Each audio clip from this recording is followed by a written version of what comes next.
Test 2. You will hear a number of different recordings, and you will have to answer questions on what you hear. There will be time for you to read the instructions and questions, and you will have a chance to check your work. All the recordings will be played once only. The test is in 4 sections. At the end of the test, you will be given 10 minutes to transfer your answers to an answer sheet. Now turn to Section 1. Section 1. You will hear a young man phoning a town's youth council. First, you have some time to look at questions 1 to 5.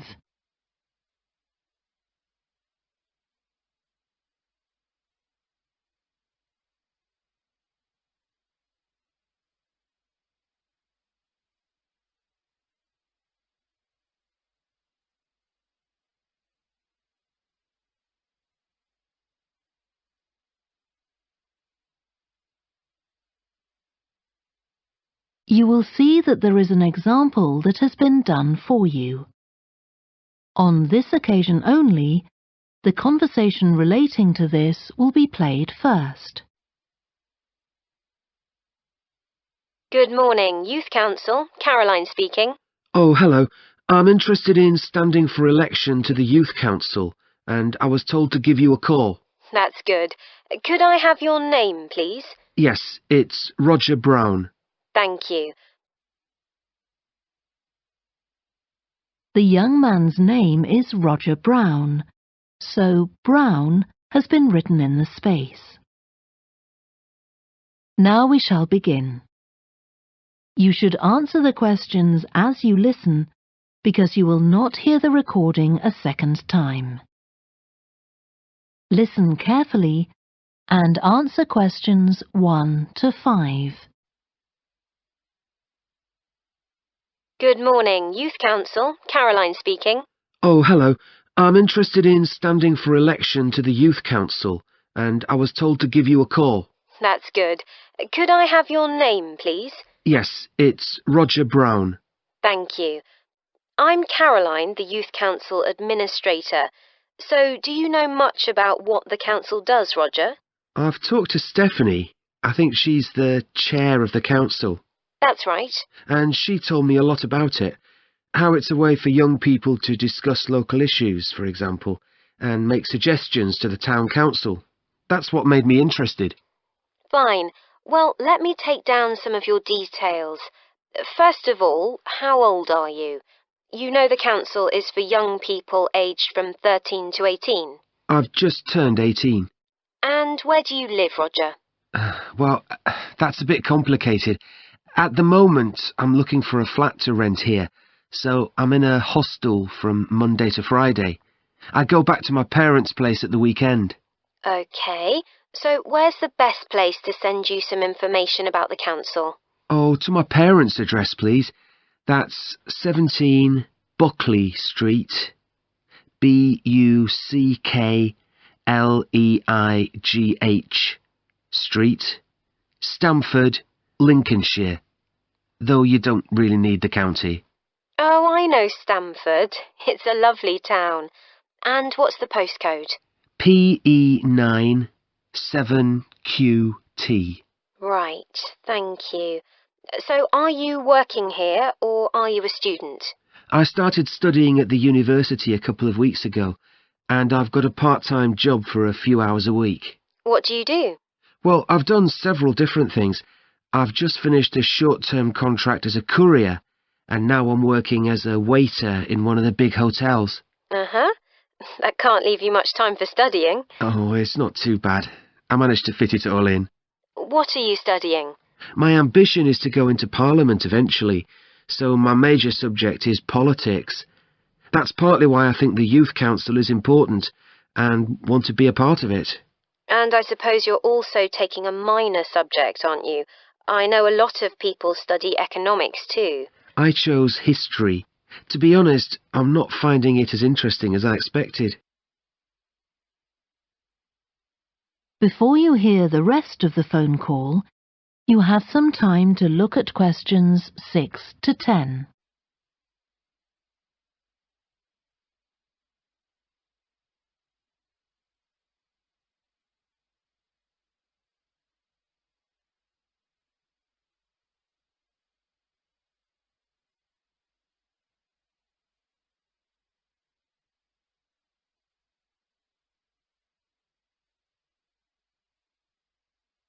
Now listen and answer questions 6 to 10.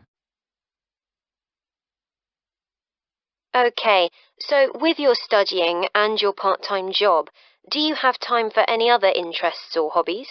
Well, I spend quite a lot of time cycling, both around town to get to university and to work, and also long distance, from here to London, for instance. That's pretty impressive. Anything else? For relaxation, I'm also keen on the cinema. I used to go at least once a week, but I can't manage to go so often now. Right. Are you sure you'll have enough time for the Youth Council? Yes, I've worked out that I can afford to reduce my hours at work, and that will make the time.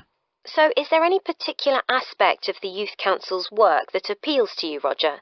Well, my sister is blind, so I'm particularly interested in working with disabled young people to try and improve the quality of their lives. That's great. Well, the best way to get involved is to be nominated by some people who you know. Right. Can you tell me how to set about organising that? You should talk to Jeffrey, our elections officer. I can arrange a meeting in the council office with him, if you like. Yes, please. He'll be here next Monday, if that suits you. That's the 14th, isn't it? Yes. I can manage late afternoon. Would you like to suggest a time? He generally leaves around 5:30. Well, would 4:30 be okay? My last class finishes at 4, so I'd have plenty of time to get to your office. Right, that's fine. Oh, and could I have a phone number we can contact you on? Yes, my mobile number's 07788 136 711. Thank you. Well, we'll look forward to seeing you next week. Thanks very much. Goodbye. Bye.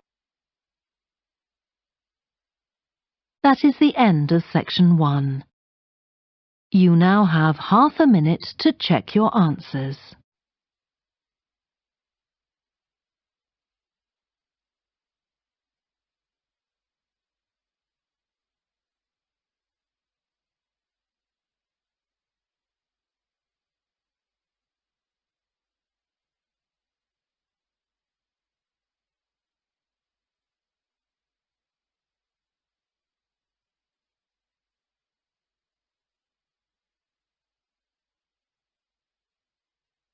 Now turn to section 2. Section 2. You will hear a woman who works in a theatre talking to 2 new staff members on their first day of work. First, you have some time to look at questions 11 to 16.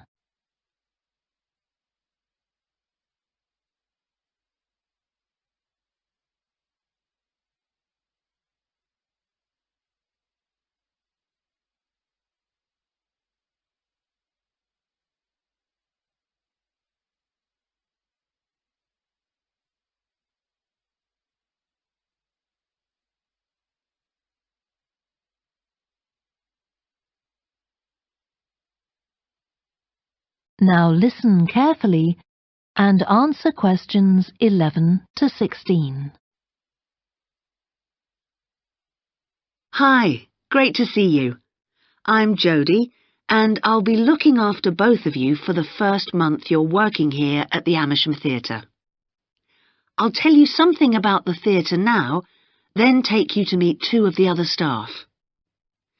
It's an old building, and it's been modernised several times. In fact, as you can see, we're carrying out a major refurbishment at the moment. The interior has just been repainted, and we're about to start on the exterior of the building. That'll be a big job. The work's running over budget, so we've had to postpone installing an elevator. I hope you're happy running up and down stairs. When the theatre was built, people were generally slimmer and shorter than now, and the seats were very close together. We've replaced them with larger seats, with more legroom. This means fewer seats in total, but we've taken the opportunity to install seats that can easily be moved to create different acting spaces. We've also turned a few storerooms over to other purposes, like using them for meetings. We try hard to involve members of the public in the theatre. One way is by organising backstage tours, so people can be shown round the building and learn how a theatre operates. These are proving very popular. What we're finding is that people want to have lunch or a cup of coffee while they're here, so we're looking into the possibility of opening a cafe in due course. We have a bookshop which specialises in books about drama, and that attracts plenty of customers. Then there are 2 large rooms that will be decorated next month, and they'll be available for hire, for conferences and private functions, such as parties. We're also considering hiring out costumes to amateur drama clubs. Now I want to tell you about our workshops. We recently started a programme of workshops that anyone can join. Eventually, we intend to run courses in acting, but we're waiting until we've got the right people in place as trainers. That's proving more difficult than we'd expected. There's a big demand to learn about the technical side of putting on a production, and our lighting workshop has already started with great success. We're going to start one on sound next month. A number of people have inquired about workshops on makeup, and that's something we're considering for the future. A surprise success is the workshop on making puppets. We happen to have someone working here who does it as a hobby, and she offered to run a workshop. It was so popular, we're now running them every month. Before you hear the rest of the talk, you have some time to look at questions 17 to 20.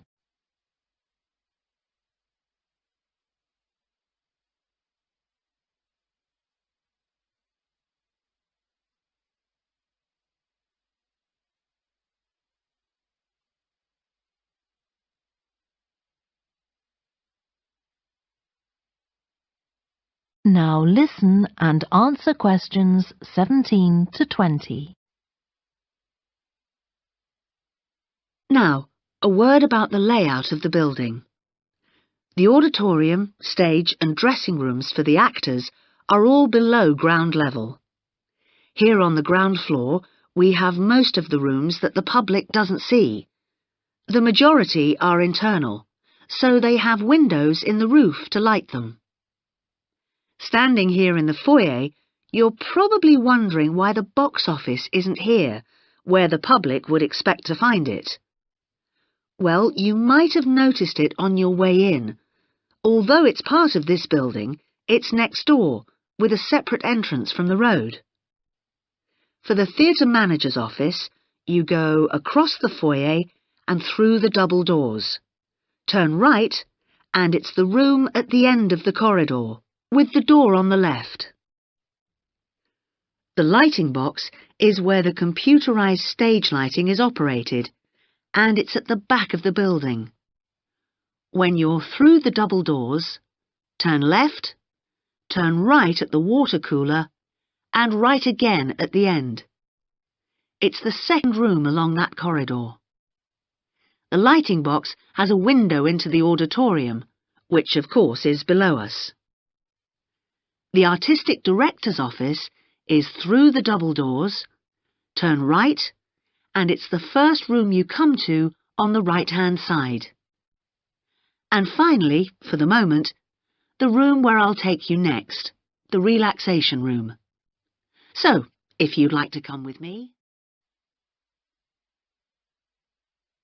That is the end of section 2. You now have half a minute to check your answers.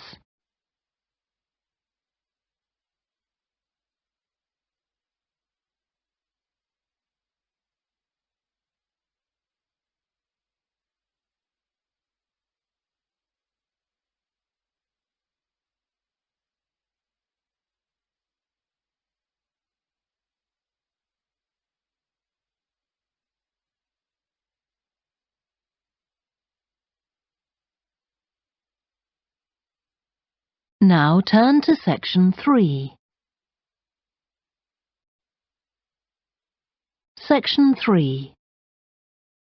You will hear two biology students called Helen and Colin talking about the report they are writing on their recent field trip to a seaside area called Rocky Bay. First, you have some time to look at questions 21 to 26.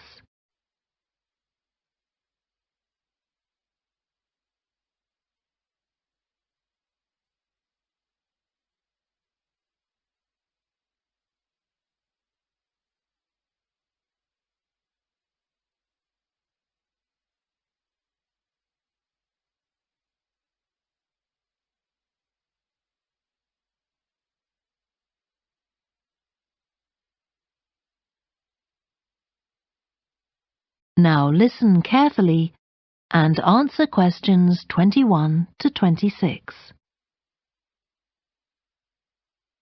I've brought my notes on our biology field trip to Rocky Bay, Colin, so we can work on our report on the research we did together. OK. I've got mine too. Let's look at the aims of the trip first. Right. What did you have? I just put something about getting experience of the different sorts of procedures used on a field trip. But we need something about what causes different organisms to choose particular habitats. I agree. And something about finding out how to protect organisms in danger of dying out. In our aims? But we weren't really looking at that. I suppose not. OK, now there's the list of equipment we all had to bring on the field trip. What did they tell us to bring a ruler for? It was something about measuring the slope of the shore. But of course we didn't need it because we were measuring wind direction and we'd brought the compass for that. But not the piece of string to hold up in the air. Didn't Mr. Blake make a fuss about us leaving that behind? Yeah, he does go on. Anyway, it was easy to get one from another of the students. Now, the next section's the procedure. I sent you the draft of that. Yeah, it was clear, but I don't think we need all these details of what time we left and what time we got back and how we divided up the different research tasks. OK, I'll look at that again. Then we have to describe our method of investigation in detail. So let's begin with how we measured wave speed. I was surprised how straightforward that was. I'd expected us to have some sort of high-tech device, not just stand there and count the number of waves per minute. Not very precise, but I suppose it was good enough. But the way we measured the amount of salt was interesting. In the water from the rock pools? Yeah. Oh, I wanted to check the chemicals we used in the lab when we analysed those samples. Was it potassium chromate and silver nitrate? That's right. OK. And we need the map of the seashore. You just left that to me. And I had to do it while the tide was low. Well, that was OK, but the place I started it from was down on the beach. Then I realised I should have gone up higher to get better visibility, so I had to start all over again. But at least I'd got the squared paper, or I'd have had problems drawing it all to scale. Yeah, it looks good. We could get a map of the region off the internet and see if we need to make any changes. I had a look, but I couldn't find anything. But you took some pictures, didn't you? Yeah, I'll email you them if you want. OK. I'll make my amendments using those. Then I can scan it into our report. Great. Before you hear the rest of the discussion, you have some time to look at questions 27 to 30.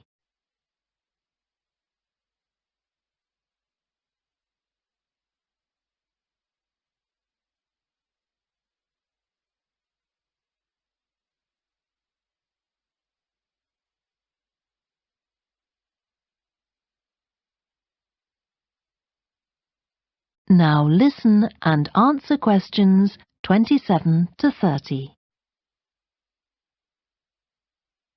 Now, when we get to our findings, I thought we could divide them up into the different zones we identified on the shore and the problems organisms face in each zone. So for the highest area... The splash zone? Yeah. We found mostly those tiny shellfish that have strong hard shells that act as protection. But not from other organisms that might eat them, predators. No, that's not the main danger for them, but the shells prevent them from drying out because they're in the open air for most of the time. Right. And since they're exposed, they need to be able to find some sort of shelter or cover themselves up so they don't get too hot.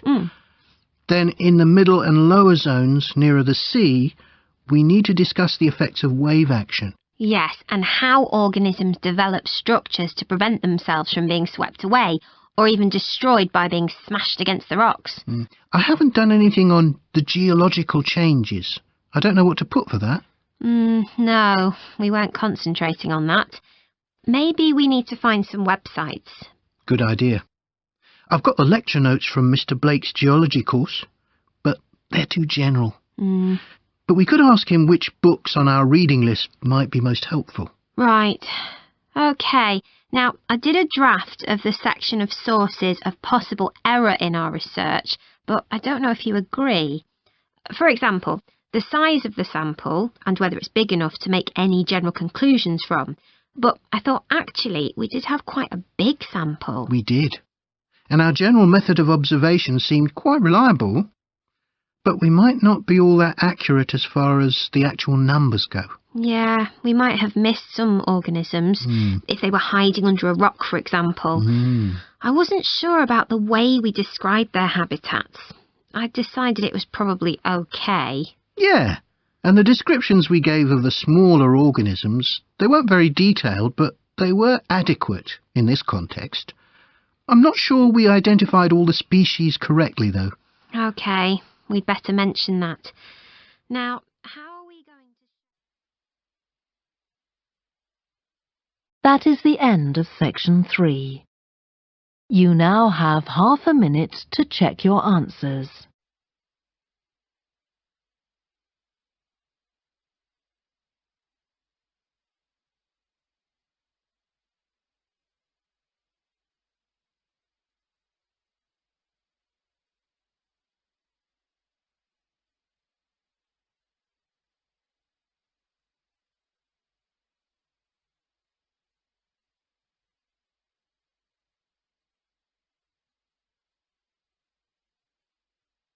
Now turn to section 4.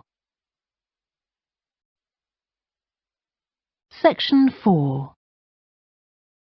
You will hear part of a lecture to students of architecture about the design of a public building. First, you have some time to look at questions 31 to 40.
Now listen carefully and answer questions 31 to 40.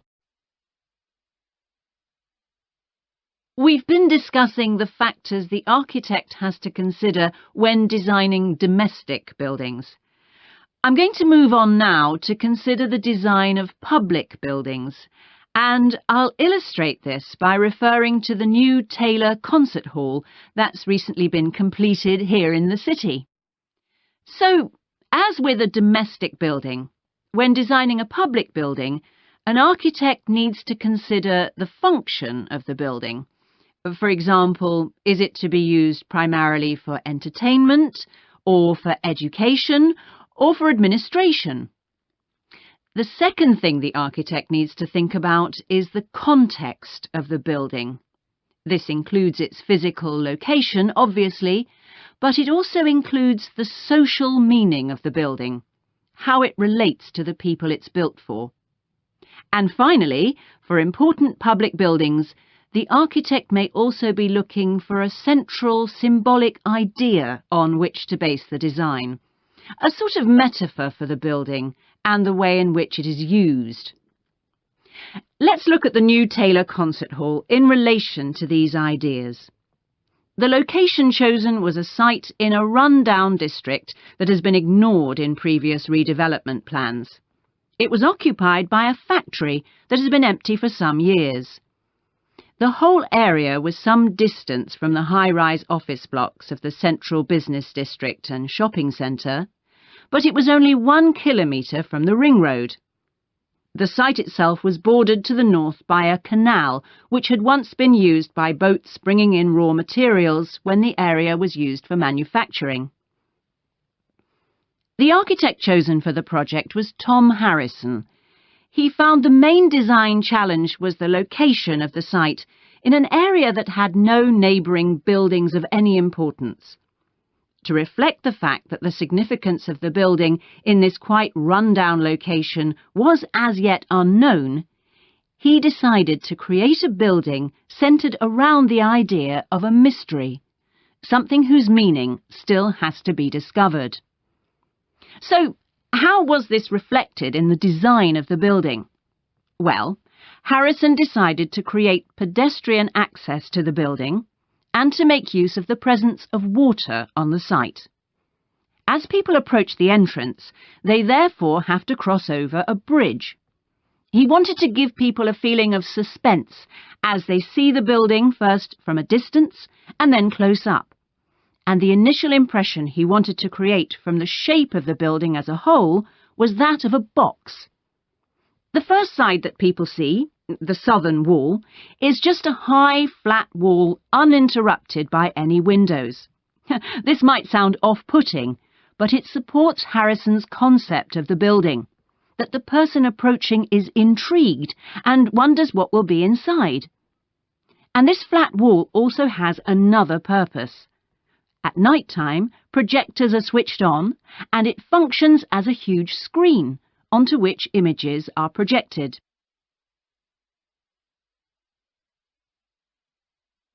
The auditorium itself seats 1,500 people. The floors supported by 10 massive pads. These are constructed from rubber and so are able to absorb any vibrations from outside and prevent them from affecting the auditorium. The walls are made of several layers of honey-coloured wood, all sourced from local beech trees. In order to improve the acoustic properties of the auditorium and to amplify the sound, they are not straight, they are curved. The acoustics are also adjustable according to the size of orchestra and the type of music being played. In order to achieve this, there are 9 movable panels in the ceiling above the orchestra, which are all individually motorised. And the walls also have curtains, which can be opened or closed to change the acoustics. The reaction of the public to the new building has generally been positive. However, the evaluation of some critics has been less enthusiastic. In spite of Harrison's efforts to use local materials, they criticise the style of the design as being international rather than local, and say it doesn't reflect features of the landscape or society for which it is built. That is the end of section 4. You now have half a minute to check your answers.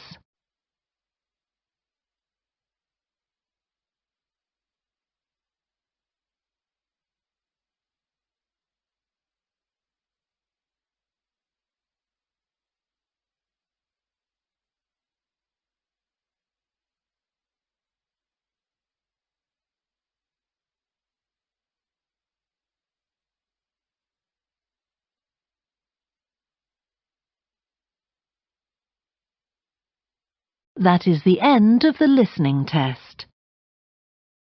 You now have 10 minutes to transfer your answers to the answer sheet. Please stop writing and wait for your question booklet to be collected.